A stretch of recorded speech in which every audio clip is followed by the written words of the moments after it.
Well, hello, I'm Jerry McKee, and welcome to Prime Time. We got a special guest for you tonight, Shellem Cline, and he is a gospel country singer that's got all kind of hits on the chart. He's got one number one here we're going to listen to, and number one is "One for You" is what the name of it is, and we're Right. going to let you see Shellem here, and I just want you to uh, listen, and we're going to give you directions on how you can get some of his music and all this stuff here. We're going to find out a little bit about him, maybe some of the little stuff we're going to find out about him that he didn't want to tell, but I already know because I know him.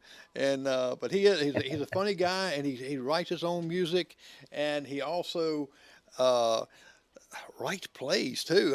And he drugged me into one of them. So we'll let me introduce you to Shellem Cline. Shellem, how you doing? They're doing well. How's everybody doing tonight? You doing good, brother? I am doing fantastic. I'm going to do a split screen here, but you just keep talking. Uh, now, Sir. let me ask you this right here. I know that you used to sing in the gospel music with your family, and they were Yeah. called it was the Gilbert family? Yeah, so I started in gospel music, of course, Southern gospel with the Gilbert family. And then my grandfather was actually diagnosed with Crohn's disease and came off the road. So I actually started going in as a soloist. Since then, I've worked with a couple other Southern gospel groups, but now I am hanging out as what the official title is Faith Country. That is the name now that they're going with. And so officially a faith country music artist, which basically means I get to wear my blue jeans and cowboy boots and sing about Jesus. So I like it. So, so now let me ask you this. Now, how old were you when you just started singing? I know a lot of times we get as kids and like that, and we think we can sing when we were kids. I know myself the same way. But Right. how did you? When was it? What age was it that you said, you know, I'm sounding pretty good here? Well, so obviously my grandpa put me up on the pulpit when I was like 6 years old to sing my first song from the McCameys called "God on the Mountain." But it really hit. I tell everybody I got bit by the Christian music bug, if you will, to really start singing when I was about 16 years old.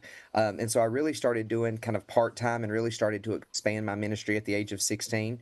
And now, literally 20 years later, at the age of 36, we're full time doing about 120 dates a year, and God is just blessing all across the board, man, all across the board. Now, what was your granddad when you first went up on stage there?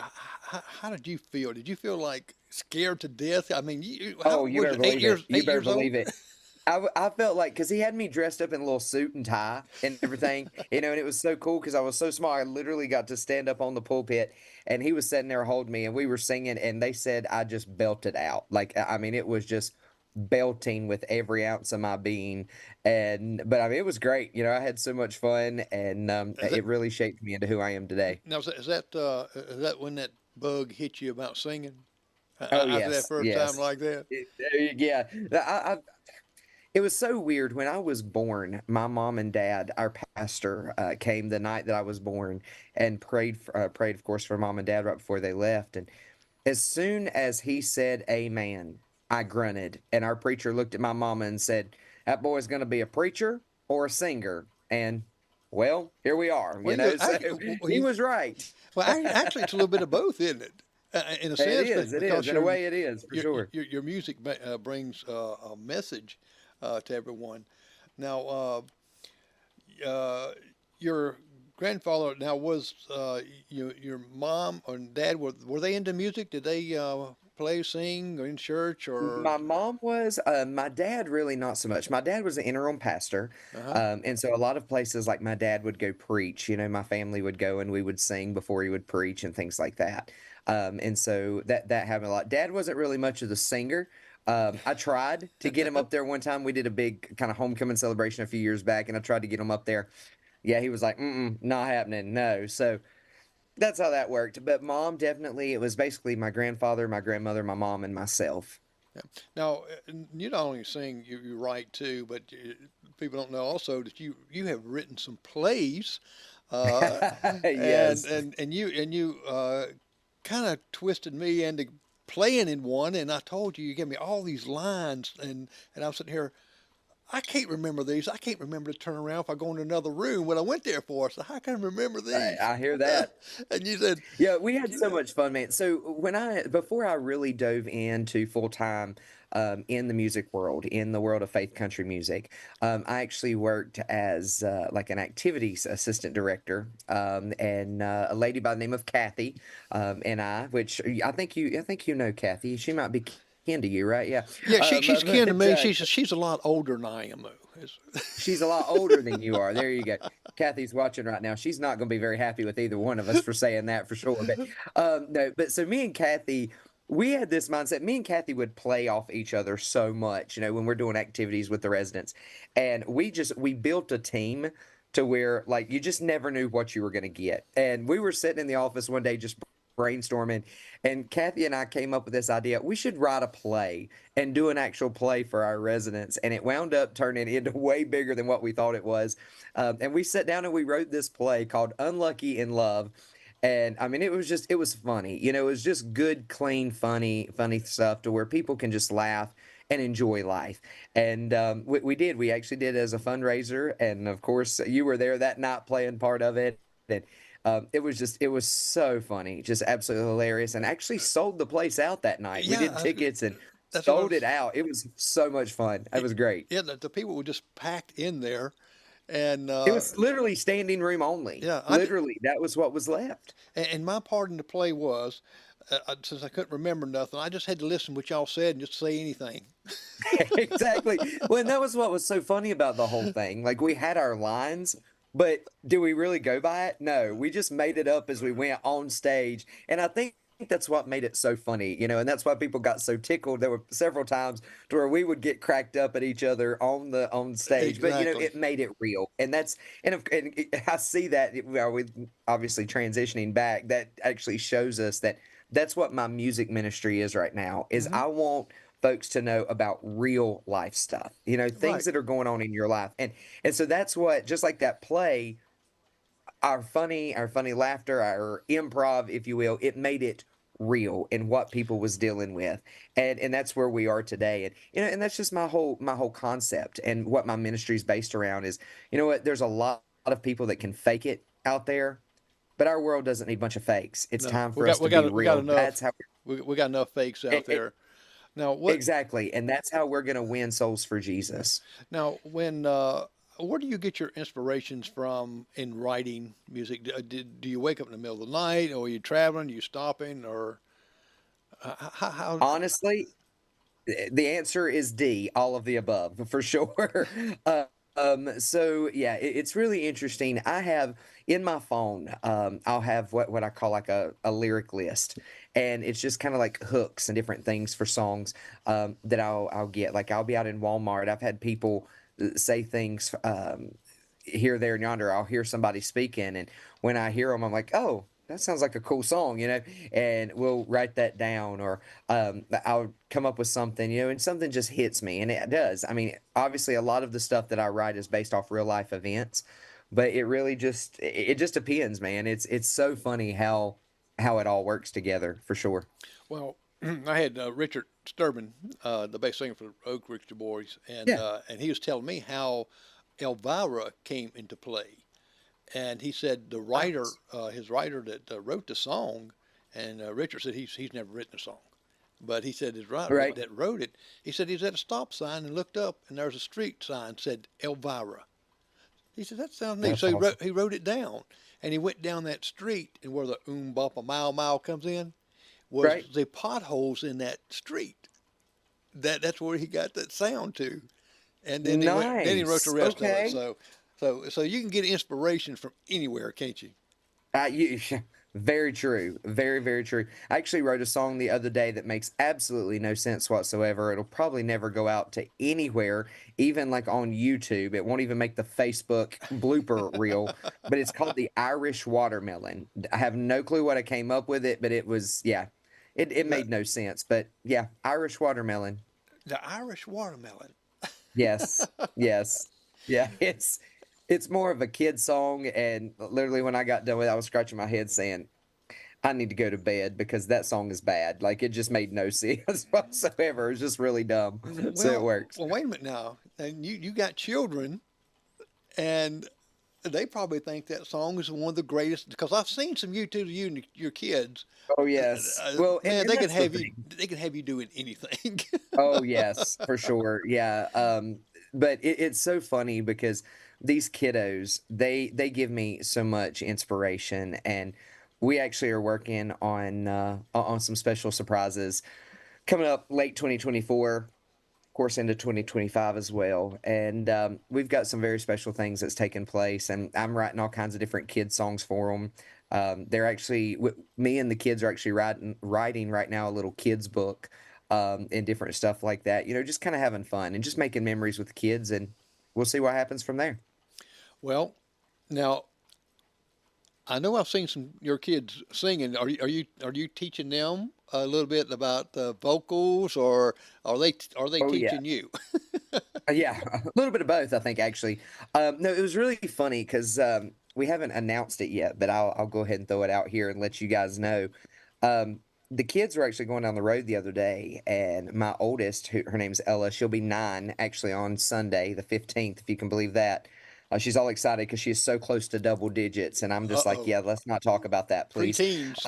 because I'm getting old, obviously. But we were going down the road, and they decided they wanted to write a song, and we actually all three of us wrote a Christmas song together that they did so well with, and we're actually going to the studio in a couple weeks to actually have them to record their very first Christmas song, uh, and we're going to put it out and everything that they wrote. It's there's now, of course, I tweaked it a little bit, but overall, the overwhelming majority is they wrote it, and they're excited about it. They're ready to get in the studio and record it. So there's going to be some fun stuff, and now they're even at the point now to where they're like, Dad, we want to do a music video. So now that's in the talks, and of course, my record label is all about this at this point. They're just like keep pushing. My kids are like, yeah, let's do it, let's make it happen. So there's really no telling what may happen between now and November. Uh, um, Dad's a little scared, not gonna lie, because it's like what is about to take place, you know, with everything that's going on. But my kid even actually told me we did a big concert last night in Hickory to celebrate the number one song, and my youngest kid told somebody last night that they were my retirement plan. So I'm like, all right, that'll work. So I guess they're taking up the family business for sure. well, So they'll they sit back and manage and let them do the singing. that's right. And how many artists out there that has done that, especially some of the old school Exactly. artists. Exactly. But they're gonna, and they're funny. And like I said, they can get you to do anything, say anything, and stuff. And look like that you have a great relationship, have great fun with them. You take them everywhere you go, you know, and just Yes. and and I think that is a good testimony of your songs because your Yes. songs Yes, sir. represent Christ and the gospel, and it talks about you know being a good family man, Right. and I think you're a good representative of that, and they're gonna go far because just by listening to you and your encouragement, and plus you already will be teaching them the ropes because you had to come up kind of finding out everything on the raw, didn't you? Yeah, for sure. And that was something like I really, it was a lot of trial and error, but I was able to learn a lot. And not only was I able to teach myself, I guess you could say, and learn a lot, but I've been able to help other artists as well to learn the ropes Hmm. and help them, whether it's in the gospel music world or even the indie country world that still has a huge following and still has the opportunity to share some love and forgiveness and hope, you know, may not necessarily be Christian music, but Hmm. it's still able to share a good love and hope and encouragement. And that's something I really feel called to do is just helping other artists and teaching them so that they don't make the mistakes I did growing up and growing into the music industry. Well, you know, it kind of we all have our growing pains in growing up. Yeah. Uh, there was one song that you that I guess maybe one of the first ones. I don't know, but Blue Jeans and Biscuits. Blue jeans and biscuits. Yes, sir. But that's a neat video. I like that video. And Yes, sir. eh, where did you? Well, I know about blue jeans, I know about biscuits, but how did you put this together as being a Uh, song? So me and a few of my buddies went out on a camping trip one weekend up in a little town called Maggie Valley, North Carolina. Yep. And we were sitting by the fire. One of my buddies had his guitar out, and another guy that he's just hilarious. He was sitting there. It was a pair of shorts. It was in August, and he looked at me and he was like, "Boys, it's getting cold. I gotta go put some blue jeans on." And the guy that had the guitar, his name was Michael. He looked up at him and he was like, "Well, dude, why you in there? Make me a gravy biscuit and bring it to me." And I started laughing. I was like, "There you go, boys, blue jeans and biscuits, and you're good." And next thing you know, Michael just started playing some kind of tune, and I started writing that song. We actually wrote that song beside, like around a campfire one night.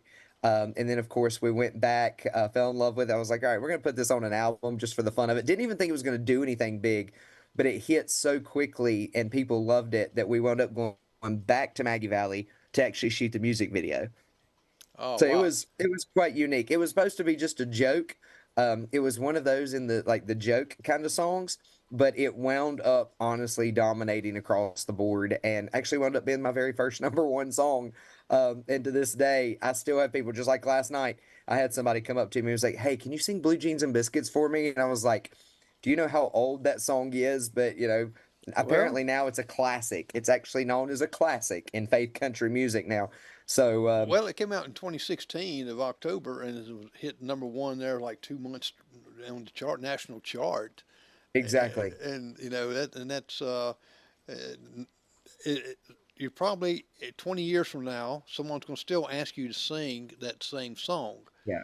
Oh, Uh, exactly. and just Exactly. think of some of the other classics. Even say for email Elvira, look at the Hmm. classics and how long those been. Everybody they always bring up your top song, want you to sing it, Right. and Right. they don't forget that. Exactly. Now, you had another one that you've written recently here. Does heaven have a dirt road? Oh, yes. Yeah, so that one was another fun one. Again, another life experience. I was actually in East Tennessee with a pastor friend of mine that I always do on excuse me, a Saturday night. We always do a special concert once a year at his church, and I always go in early and we go fishing. And so we went fishing and got back to his house that evening and was going to get ready, of course, to go sing. And he had an 8-year-old little boy, and his little boy come up to me and he said, "Hey, question for you." And I said, "What's that?" He said, "Do you think heaven has a dirt road?" And I'm like, "Well, the Bible says the streets are gold." And he's like, "Oh, I know." He said, "But I also know there's a big old crystal sea up in that thing." He said, "There's a big old catfish waiting on me to catch it when I get to heaven."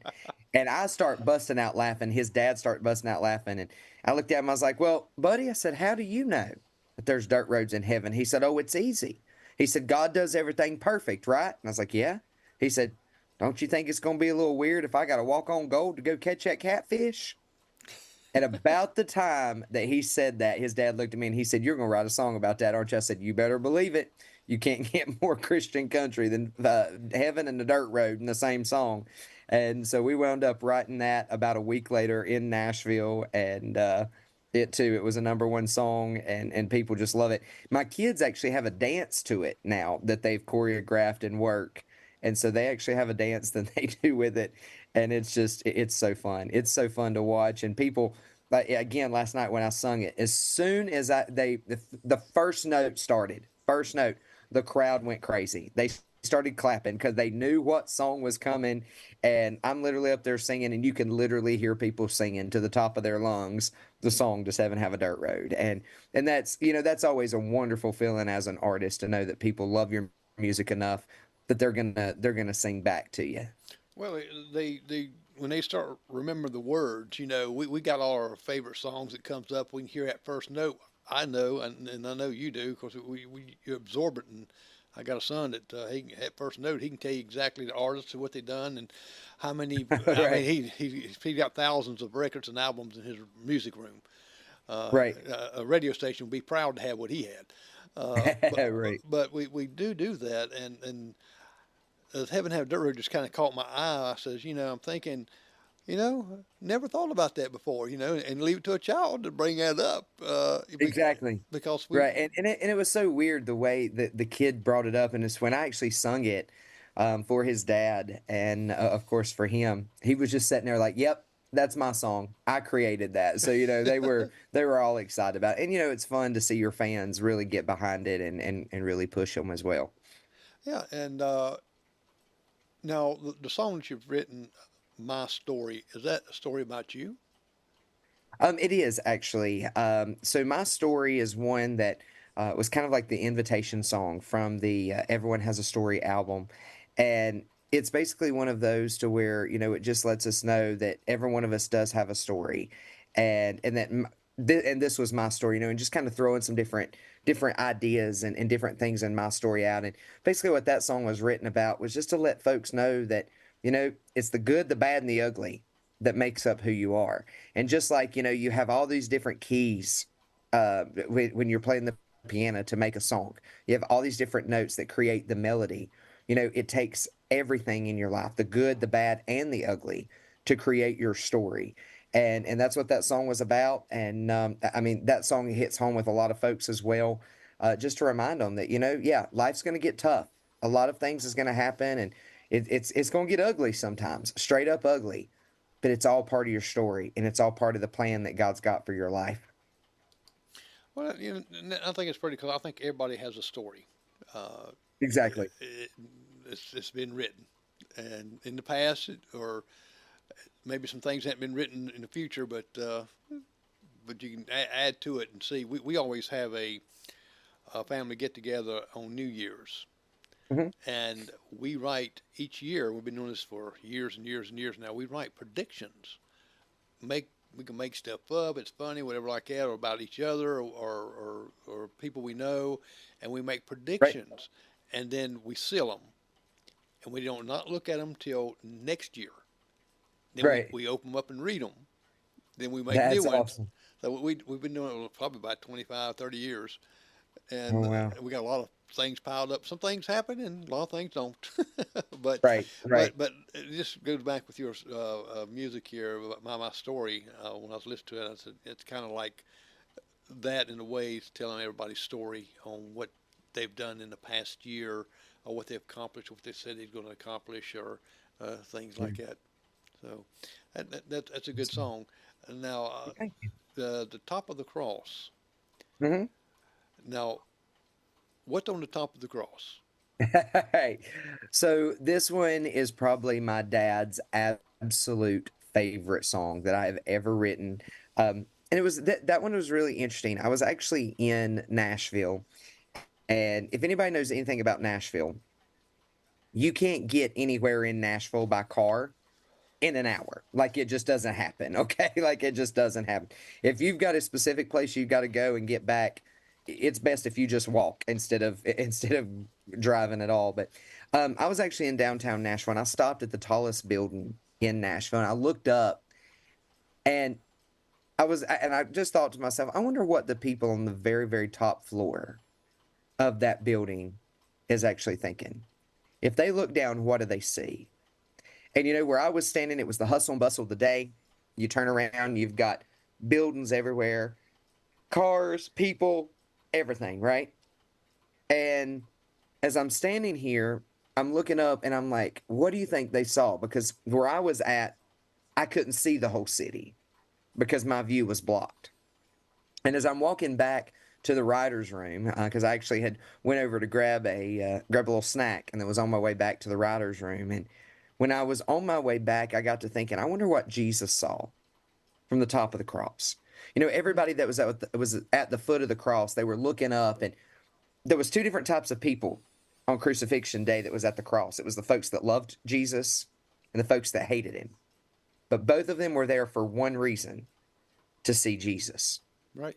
And as I was coming up with this and was thinking this through, these folks had to look up to see Jesus, but everything was clouding their view. They were either excited that he was gone or they were in mourning that he was gone. But either way, they were living in that moment.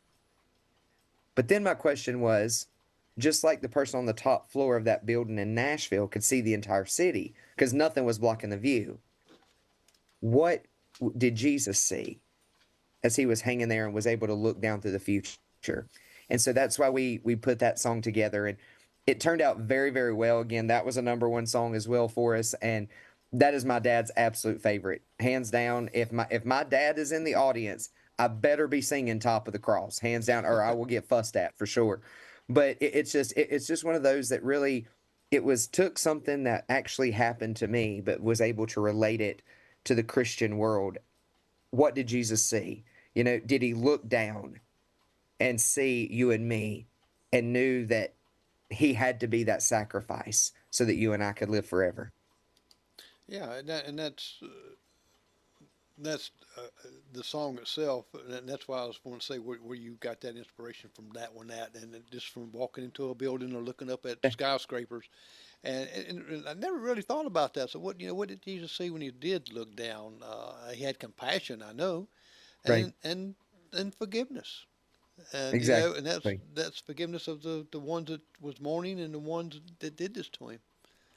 Right. So And that's the thing. And that's why we can relate that so much, because you're like, did he look down and see all the pain and grief that soon would be brought to victory? You hmm know? And it's like, and then of course the verse keeps going on. When he cried out to his father, was he thinking about tomorrow? And it's like he had me and you on his mind thousands of years ago as he was on that cross. And what did he see from the very top of it? And it just gives you cold chills just thinking about it, actually, and just thinking that God went the whole way for you and I. And what did he see from the top of the cross? yeah. Well, I know in your performances that you give probably 150%, because not only do you just don't get up there and sing. I mean, you're up there telling jokes and getting the audience really pumped up to have a great time. Right. And people think in the sense that, well, maybe gospel music is kind of a boring, and you go to a concert, you're going to boring. Like, your shows is not nowhere near boring. Uh, Well, and that's something that I thrive on, and that I want to accomplish. And here's why. When you come to a Shellem Cline concert, I want it to be an experience, not just another show. You can go to a restaurant and have somebody standing in the corner playing a guitar and singing to you, you know, and it's basically just background music. I don't want to be that. I want it to be when you go, you have an experience. When you walk out of there, you're going to be talking about that, and something's going to change your life. Something's going to encourage you. And I love to have fun. I do. I want to make it exciting. I want to make sure the audience members are all a part. I want to make sure that you have an experience when you come to a Shellem Klein concert. And that's something that I get all the time. I actually had someone last night showed up because they had seen the big thing on Facebook. Because again, we had our number one party last night, and this young man, he just walked up to me and he was like, "Man, I'm gonna be honest with you." He said, "I came tonight with my grandmother because she begged me to come to this concert and she needed somebody to drive her." He said, "I was gonna hate it." He said, "I can't stand going to gospel music concerts." This is what the young man said. He told me, he said, "But I had so much fun tonight." He said, "I could have sat here for 2 more hours and listened." He said, "Because it was that much fun." And if I can change that mindset of somebody who maybe is not a gospel music fan, and maybe, I mean, again, a lot of my audience are non-church members that's been hurt by the church that I can still encourage. If I can do that, then I've done my job correctly. yeah, and that's one thing about your concerts like that. You get the audience uh, to join in. They're joining in with your concert, Oh, and yes. they're laughing. They're just having a wonderful time instead of. I pastor a Presbyterian church, and I know that I'll be first to say sometimes I'll probably snooze at some of my sermons, but Right. but it's a different reference it's time to show you that just like King David did when he danced to the Lord's to the music, and this just gives them to let go of themselves and be themselves, but yet be showing their love for Christ in the Christian Right. way. And you do that and bring that out there and bring it out of people, and that's a good thing because you're bringing the goodness out of them. Uh, when you laugh, you just kind of you throw away every bad thing in you when you laugh. When you're Exactly. and you don't think about bad things and like that. You just I had such a wonderful time, and you bring that to the stage and in all your things. And people, if you want a answering machine, if you want Shellem to be your answer machine when someone calls in, uh, I've heard that answer machine many times from Oh Kathy. yes. Gotta have fun, man. You gotta have fun. You got to. And that was I actually and you're talking about Kathy's answering machine there for her phone. We we did that one day, and actually she left her phone open, and I changed it without her knowing. And so somebody called in, and then they called her back, and she was like, "Kathy, what have you done?" And she's like, "What?" No, and she was like, "Shalom, they said there's something weird on my voicemail." And I was like, "Yeah, well, let's check it out." And she started dying of laughing when I played it back for her.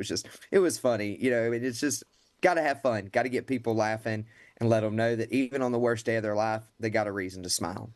Well, that was pretty funny and sneaky too. Oh, On doing it, yes. Very I sneaky. believe the voice was like a country guy or something like that. That was It just was as redneck hillbilly as you could get. Like it was something like, "Hey y'all, this is Kathy. How are you doing?" It was hilarious. It was just to this day, people, yeah, she still gets compliments about her. I don't even know if she's ever changed it, and that's been years ago. I don't even know if she's changed well, it I yet or think she not. But finally had to change because she got a new phone. So gotcha. so So I guess I'm gonna have to go do her another one. We're gonna yeah, have to go do another. exactly. Just don't tell her.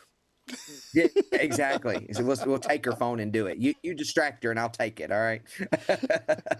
Now you have some Mm. people that sing with you sometimes. Don't want to leave them out either.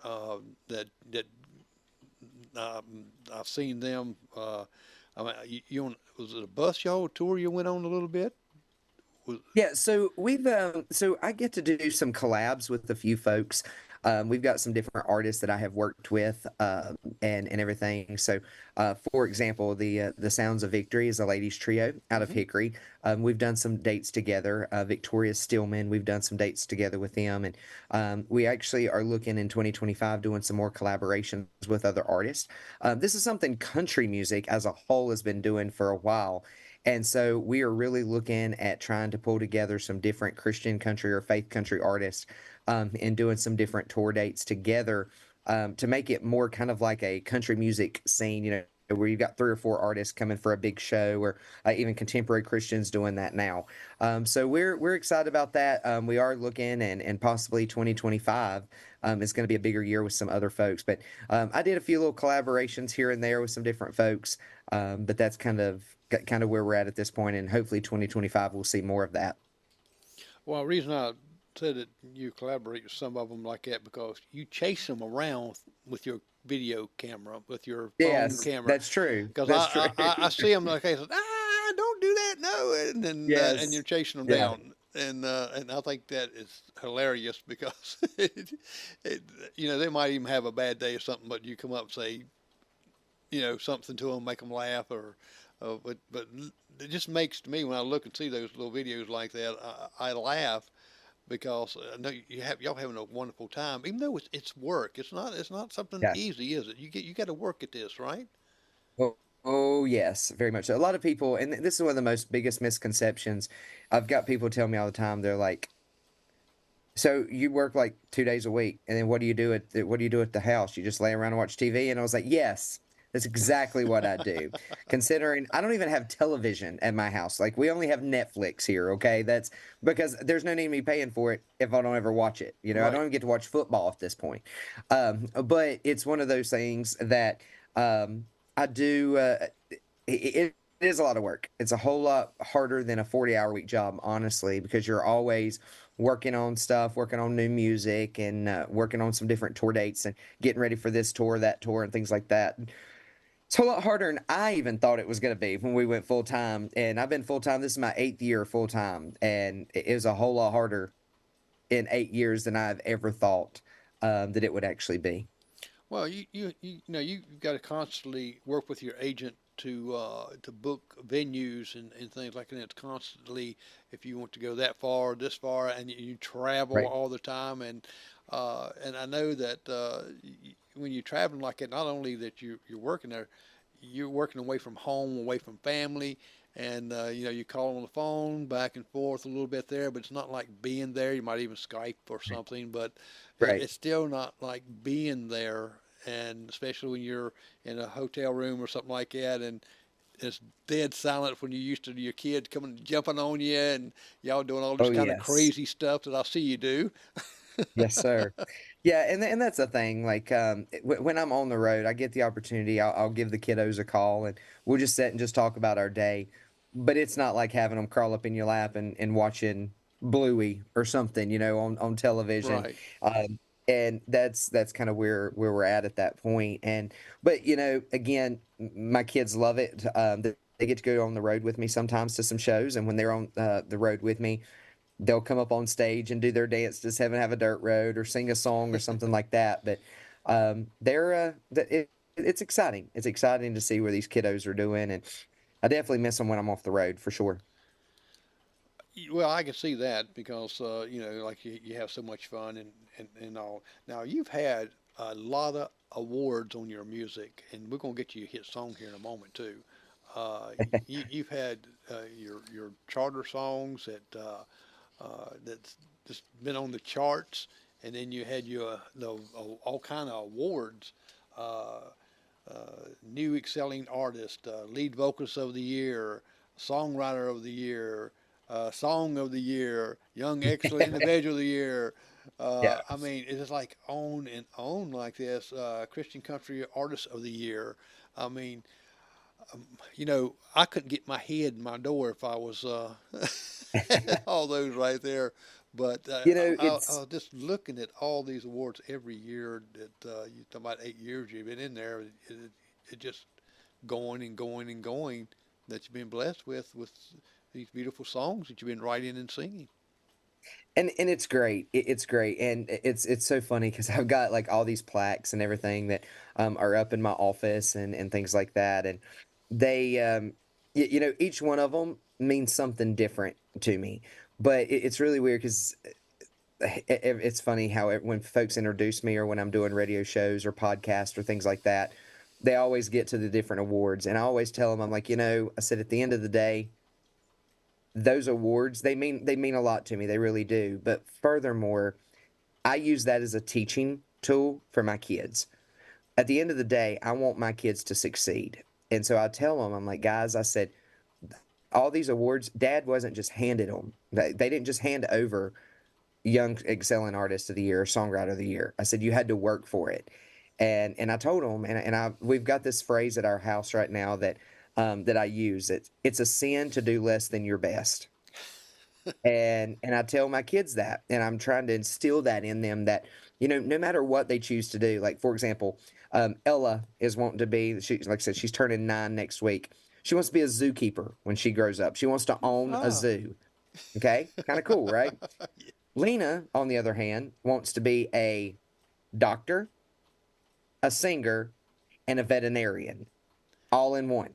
Well, see, that could really happen if you think about it. She could become a doctor and sing to the dogs, and Exactly. That's what I'm thinking. So, but I tell them, I'm like, girls, I said, no matter what you want to be when you grow up, you've got to work for it. Things are not going to just be handed to you. If I had someone just to continue to hand me things so that I didn't have to work for, I would not appreciate the talent that God's given me and not appreciate the ministry that God's given me. But because the fact that I've had to work for it, and we've had a lot of obstacles, trust me, we have had to go through so many hoops to make different things happen. But the harder you work, the more passionate you are about your craft. And that's what I try to tell my kids is like, you gotta keep moving. And it's a sin to do less than your best. So get out there and be the very best that you possibly can be. well, you know, you're right. You've got to work work for it. And people don't realize, like you said, they think that you just work 2 days a week and have the rest of the week off and just have it made, just kick back. But you're constantly writing, thinking. Uh, Now, I'm trying to think if you instruments you play. So I play a little bit of piano and a little bit of guitar. Now you will never find me playing either one of those on stage because I have that OCD, ADD, ADHD, all the above, right? And Yes. so it's like I can't just sit still. Like I'll start playing a song and I'll just stop and sing it, and then I'll be a cappella. So that's why I have the band playing, or of course we use our soundtracks. But I can, like when we're writing, I do pick some stuff out and work those two instruments. Yes. Well, you're like me. I've got all those alphabets also, and even when it's kind of funny that in church we were singing, and it's like a dog, be paying you attention, and a squirrel run across, squirrel, I'm just Yep. just like that. Exactly. And, Exactly. and we were singing. I thought my microphone was off, and it wasn't, and I kind of got distracted. Instead of singing the song, I was going la la la la la like that, Yes, that's great. all over the internet. That's awesome. That's awesome. But That's awesome. I know the feeling. My wife plays the piano, and the lady at church plays the piano, and she sings along with it. And to me, that's amazing because they can do all this stuff at one time Right. and Right. and get it right. Exactly. Yeah, that's the thing, getting it right. I would never be able to get it right. It would be bad. It would be really bad. Oh, I know mine would definitely my distraction. You have another song I want to ask you about too. It's called "Country is Cornbread." Yes, sir. Yes, sir. Now, That was a fun song. I had a guy come up to me one time and he was like, "Man, you're about as country as a pan of cornbread." And just right about, I was like, "Yep, sure am. But my daddy's the king of kings." And that evening, I sat down and I wrote this song that just kind of went with it because it was just kind of like a little play on words.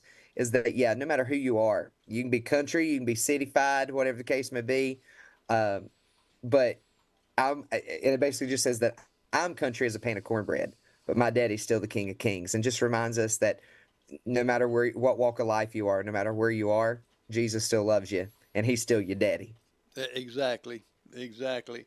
Now, when you write these songs, and I've asked this question to other artists too, the ones that, of course, write their songs, uh, do you get with someone else to kind of put the music together with that, or do you have a certain tune in your head that you want the artist to, the musician to play? How do you come up with the song part of it? Now you've got the written part. It's actually both. So I do have a tune in my head a lot.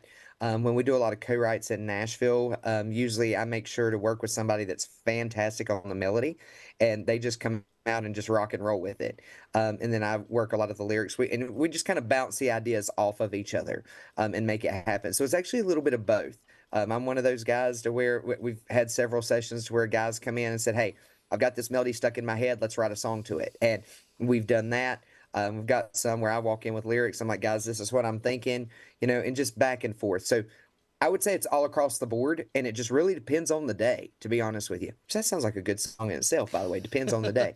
But yeah, so needless to say, that's kind of how we operate that for sure. I just kind of was wondering about that because I asked one artist that was telling me about, I think it was Monty Island that plays for Yeah, uh, uh, Alan Jackson, and he's got a lot of music himself that he sings, which is beautifully, and he writes a lot of his music and puts the music, and he can play and stuff too. So he plays the good instruments, and so he kind of right. puts it with it. And all I just was curious about how you did that with others, because I know you have a writing session and Right. get men and women there that play different instruments and things that can add all these little bells and whistles to it. Oh yes, yes. It's so creative to watch these guys. They just dominate across the board. And you're just like you just feel cool sitting around them. To be honest with you, you just feel cool. It's all there is to it. Now, tell the folks that's listening and all that where they can go and hear your music, where they can go purchase your music, some merchandise, and some upcoming events that you have coming. Okay, awesome. Yeah, so we of course are all over all streaming platforms: YouTube, Spotify, iTunes, whole nine yards. All of our music is on the streaming platforms. You can get those. You can also go to my website, shellemcline.com. So it's Shelle as in Edward, M as in Mary, Cline, Cline, shellemcline.com. Learn information there. There's a lot of music there. Also, Facebook and Instagram. You just search Shellem Cline Music, just add music to my name. And of course, you can follow that, keep up with all the cool things that's happening there, and hear a lot of music and stuff from there.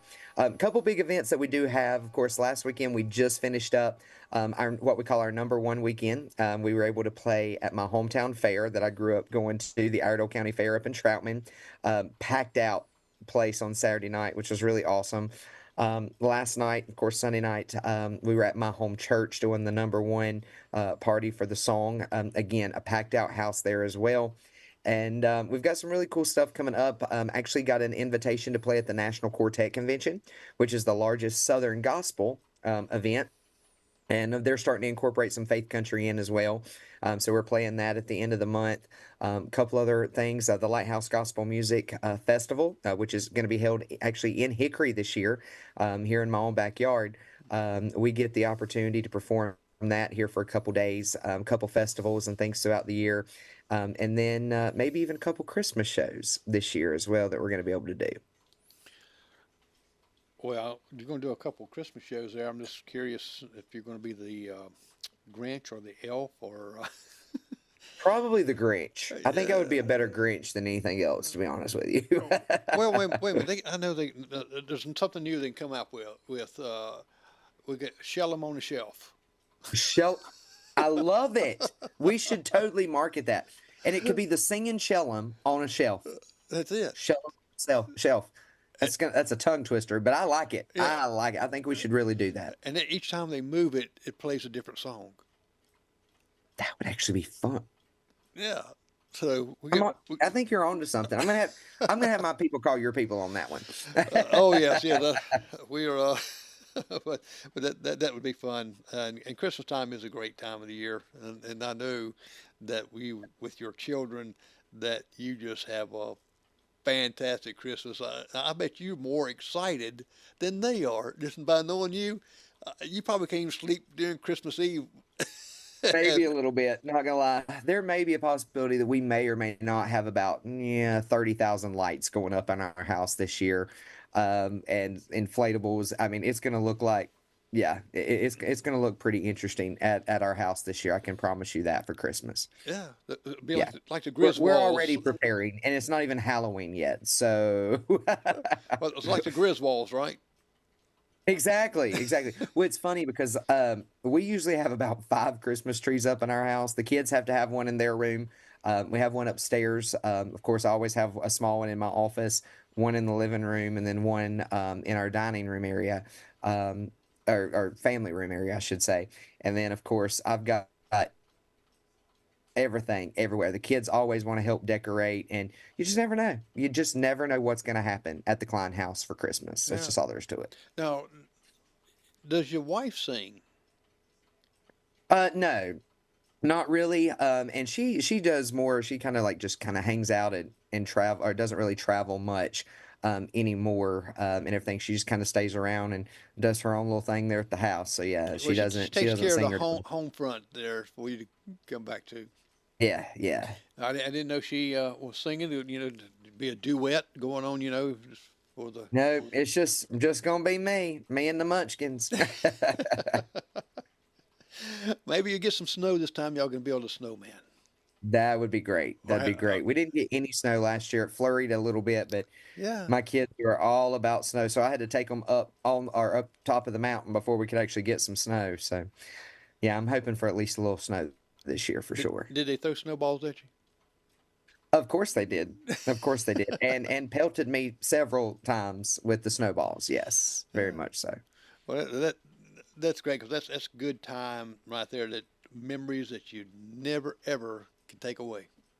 Exactly. Very true. Very, very true. Now, let's talk about your number one hit song. Yes, sir. Right now, it's called "One for You." Yes, sir. Yeah, I actually wrote this song. A good friend of mine who is another songwriter in Nashville, he passed away. He was actually in the hospital fighting for his life on a ventilator. They're on life support, and the doctors had said there was no hope. And I sat down beside him, and I was begging God for a miracle. And I made this statement. His name was Chad, and I said, Chad, I said, today may just be the day, buddy, that God's got one for you. And I actually started writing this song. Very next day, went into a writer's session. Had no desire to be there.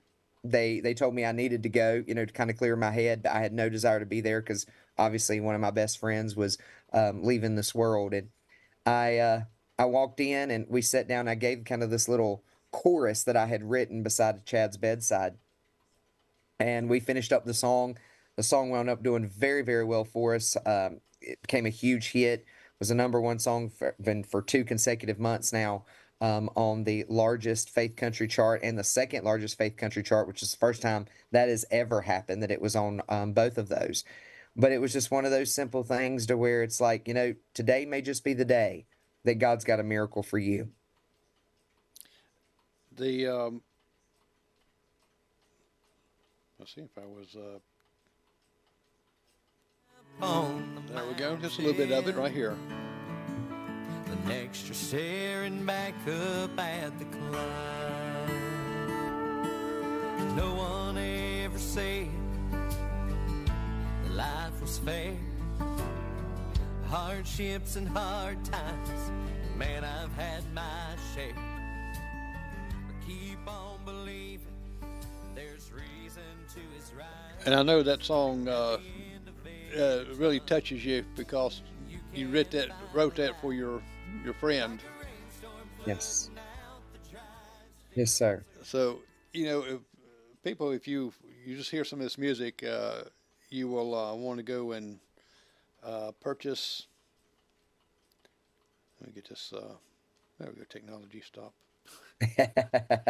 Gotta love technology, isn't that right? That is. When it works, it's great. When it doesn't, it just drives you crazy. It's exactly right. Exactly right. Especially when you're live, you can't take back live, can you? It's very true. Very true. Very, very true. So now, I got to ask you this question too. When you're up on stage and you're singing like that, have you ever got to that point one time that I know you say you got all them alphabets, ADD and stuff like that? I know where this is going. That maybe you forgot, skipped a word or two, or Yes. There was one concert. I was having a bad night. It was really bad. Everything was just going crazy. I actually forgot the words to one of my songs, and I had to rewrite the whole second verse. Okay. Not one word, not one word was correct in the second verse. I just literally rewrote the whole thing while on stage singing it. The very next song, I'm like, okay, that's over. Here we go. There was a lighting malfunction, and they blinded me with the spotlight, and I fell off the stage, okay, in front of everybody. It was a blooper night. It was a Shellem blooper night, is exactly how it was. And I was like, all right, I'm ready to go home, go to bed. I'm done. I'm done. But it was definitely a night to remember. And there was like 500 people in this auditorium that night, but it was definitely a blooper night. So if anybody ever tells you that even being a professional musician, professional artist, you don't have blooper nights, that is a lie, because I am a living proof that yes, there are blooper nights when it comes to our music, for sure. yeah, I've heard other artists talk about their blooper nights. Oh, And yes. it just happens, and your brain just has a brain freeze, literally. Mhm. And it's not that you stage fright or nothing. It's just that, oh no, because You if just you lose it. yeah, Yep. if you're like me, you're thinking about all these different things that's going on. If I'm Right. gonna walk over here, this right here. Now, them blinding me with the with the light. Now, I guess you was a little bit too close to the edge of the stage. I have no clue. I thought, because so when I've got a big event like that, I usually walk the stage. That way I'll know where my parameters are. So Uh-huh. that way I won't fall off the stage. So you'll see me walking. Everybody laughs at me, especially in like bigger events with a bigger stage. I will walk it like 3 or 4 different times just to make sure I've got my parameters. Apparently, I completely misjudged it when the light malfunctioned, and I fell, and I gave a whole new meaning to "Behold, I come quickly." Put it that way to those poor people that was sitting there on the very front row. Well, at least you didn't fall in the ring of fire, right? That's exactly right. Exactly right. At least I didn't fall in the ring of fire. That's perfect. Now we drug out of you the most embarrassing. What has been a show or a moment that you feel that just God just lifted you up to heaven? There was a one night that I was singing. I was doing a song called "Pray for Me." It wasn't just a few weeks back, and there was this guy on the front row turned around and he looked at his wife and he said, "I can't do this anymore," and he walked off. Walked to the very back of the church and grabbed another guy, two big old built guys, and these guys walked up to the altar, got on their knees together, and just started crying out to God. Come to find out, they were brothers, and they had not talked in almost 2 years because they got mad at each other when their dad passed away. Oh wow!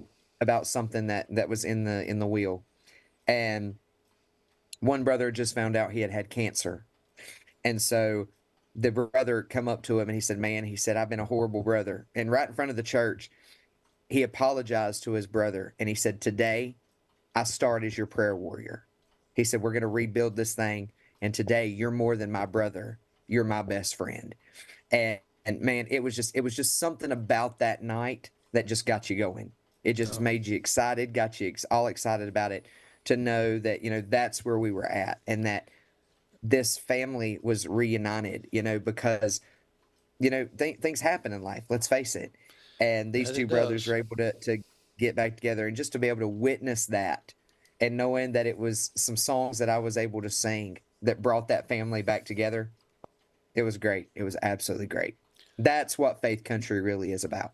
Oh yes, when you see movements like that, and you just feel that God used your music to move some people, and Exactly. sometimes music can move people more than just words.